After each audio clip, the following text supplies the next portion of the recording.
Susan Dimock grew up on a river. She was born in 1847 in Washington, North Carolina, which was on the Pamlico River on the eastern coast of North Carolina, about 60 miles inland from the Atlantic Ocean. And she lived there. She lived in the antebellum South, and therefore it was the slaveholding South. And in her little town of 3,000, many people owned slaves, although not the kind of huge plantations you would see farther inland or in other parts of North Carolina or the deeper South. The Pamlico River was really important to Susan. Her father was a Northerner.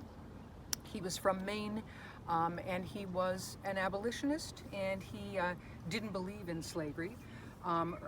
He moved down there and married her mother, Mary Melvina Owens, and she had grown up in a slaveholding society, and therefore wanted to have some enslaved persons working for them, although it was a modest amount. I can't find at any time more than 6 working with them, which doesn't make it correct in any means, but it wasn't, again, a large plantation.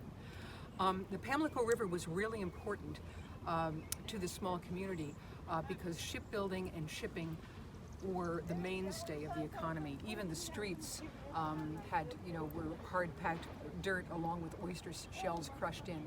And ships would come in. They were built there, curiously, by a community that included both enslaved blacks as well as free blacks, because there were something like 10% of the population of Washington, North Carolina was free blacks.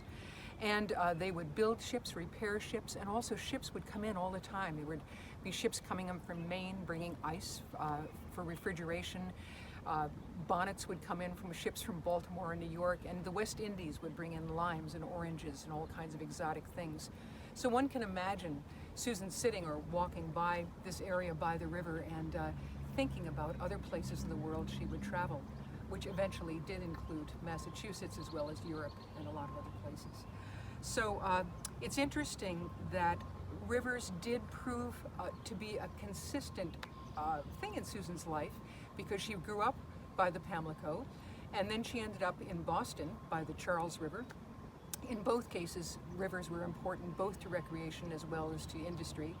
And then she also went to medical school in Europe, in Zurich, where the River Limmat is a centerpiece of the city. So rivers were very important.